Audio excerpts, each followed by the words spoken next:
Chapter 12. Chapter on the Royal Treatise entitled The Inviolable Commitments of Divine Kings. Homage to the Tathagata, the Arhat, the fully enlightened Ratnakusumikana Sagaravigriya Kanakajara Savarnakanchana Pravasashri.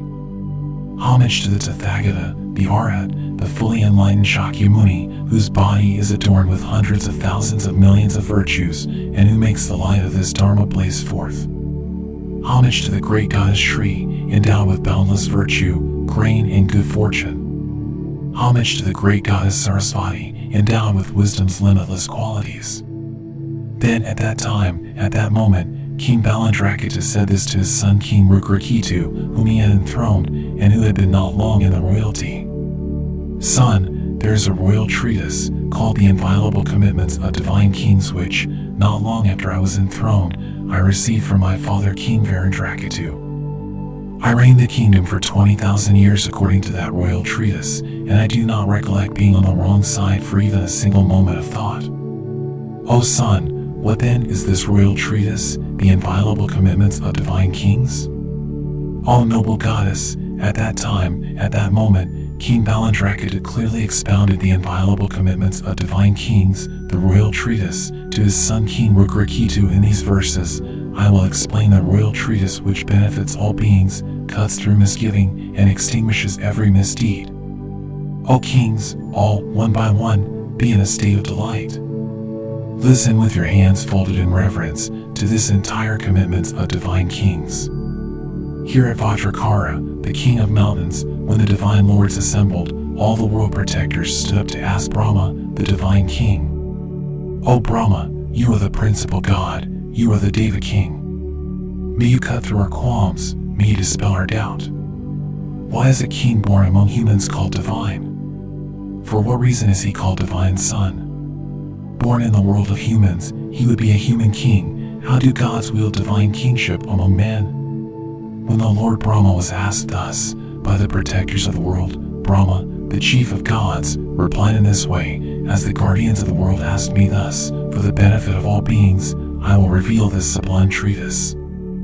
I will explain the origin of kings who are born in the realm of humans, and by what means they become kings of their lands. Blessed by divine kings, they enter into their mother's womb, being first blessed by gods, afterwards they enter her womb. Once born in the human world, they become kings of humans.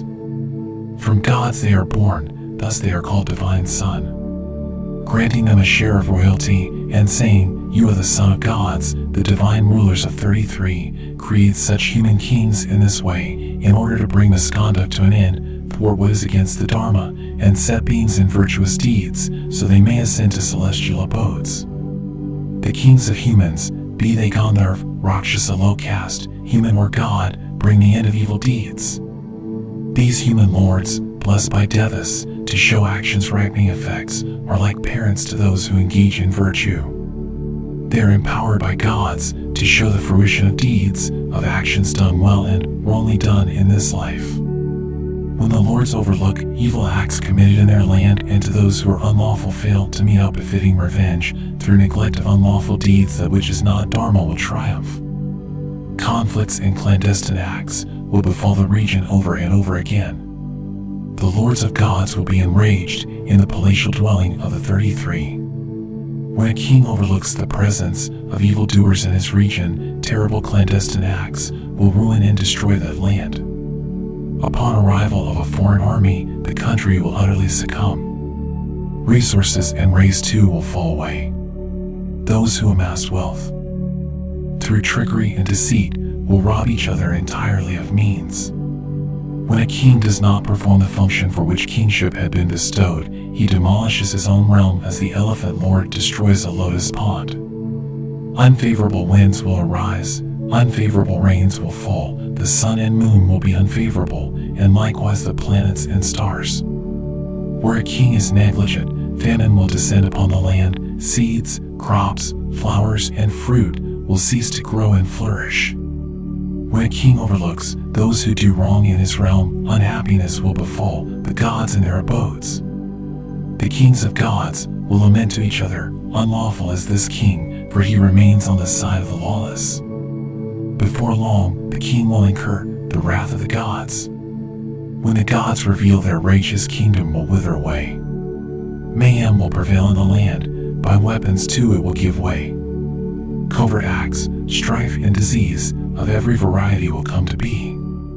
Overcome by rage, the lords of gods and gods too will ignore him. That land will lie in ruin, anguish the sole company of that king. He will lose his beloved ones, brothers, and even sons. From his beloved wife too he will part, his daughters will meet with death. Shooting stars will rain down, likewise, mock suns will shower. Fear of foreign armies and famine will greatly occur.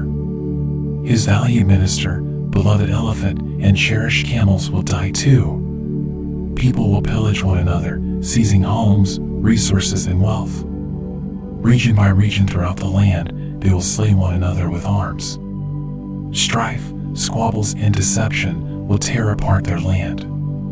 Demons will enter into the region. Terrible diseases will plague them. Even the venerable ones, their ministers and retinues too, will succumb to wickedness and deceit. When those devoid of virtue become venerated in the land, those law-abiding and virtuous ones will always be victimized. When the wicked are honored and the virtuous persecuted, three things, stars, water, and wind, will become calamitous there.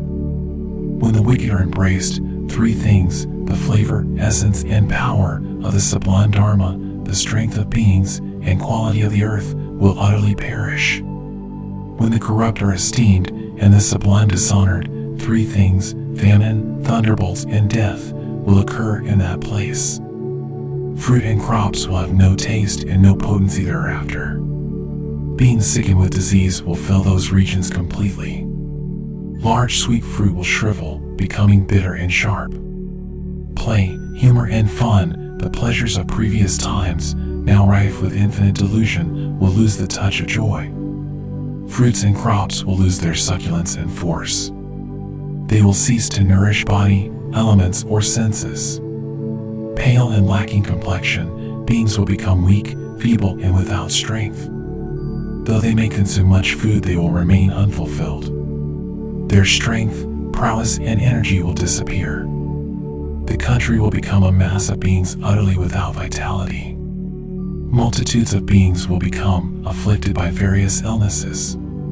Due to various cannibalistic deeds, there will arise inauspicious planets and stars. When the king is undurmic, and on the side of those lacking virtue, the triple realms in the sphere of the three worlds will completely perish. When the king is partisan, ignoring those who commit misdeeds, misfortunes such as these in their regions will come to be. When he overlooks those evildoers, a king neglects to wield his kingship according to the role bestowed upon him by the Lord of Gods. Those who perform virtuous actions will be reborn in the Deva abodes. Those who commit negative deeds will be reborn among hungry ghosts, animals, and hell beings. When a king ignores those who carry out misdeeds in his realm, through those misdeeds, gods will fall from the heaven of the 33. When a king does not fulfill his duty, he is no longer his forefather's son, and the kings of gods will rain misfortune upon his kingdom. When his lands are ravaged by rampant disorderly acts, he should quell these transgressions and encourage positive deeds. Thus have the lords of gods vested kingship upon him in the human realm. It is he who effects fruition for beings in this life, for he demonstrates the ripened effects of deeds, done well and wrongly done. For this reason he is called king. For his own welfare and that of all others, for the sake of order in that land, he is blessed and approved by hosts of gods. In order to bring harmony to his kingdom, he should renounce life and sovereignty and subdue the wicked and sinful in his domain. Should he tolerate lawlessness and wittingly ignore the unlawful, no other threat could be as terrible as this. As evil and wickedness arise, if those responsible are not indicted, the country will be overrun by utterly objectionable criminals, as elephants demolish great pools, so these regions will be destroyed. As the abodes of the gods perish, the kings of gods become wrathful, then all things in that realm will be doomed to misfortune. Hence, those who commit misdeeds must be tamed according to their crime. In the realm protected in keeping with the Dharma, the king should not commit unlawful deeds.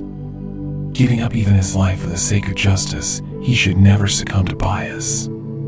Should even once the king take the side of people related and unrelated or of any person in his realm, he will utterly fall into prejudice. The fame and renown of that king, whose virtuous and dharma fills the triple worlds and makes the lords of gods happy in the dwelling of the 33. Those gods will say, our son in Jambudvipa is such an honest king. Establishing beings in virtuous deeds, he rules his realm according to the dharma. Through good deeds, this king helps beings arrive at our lands. He fills the abodes of gods with devas and their divine sons.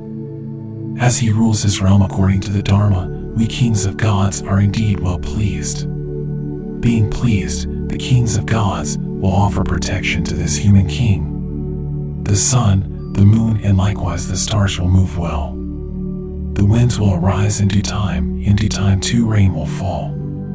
Prosperity will be ensured in the gods' abodes, and likewise in the realm of the king, gods and gods' divine children will always abound in that place.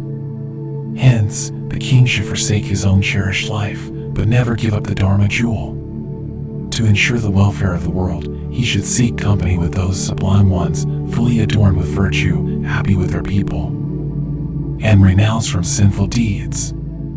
Protecting his realm according to the Dharma, teaching well the laws of the Dharma too, those engaged in virtue should be encouraged, and he himself must refrain from evil deeds. When those who do evil deeds are accordingly tamed, a year of abundance will ensue. Magnanimous will be the king, possessed of renown and fame, who reigns his subjects in peace.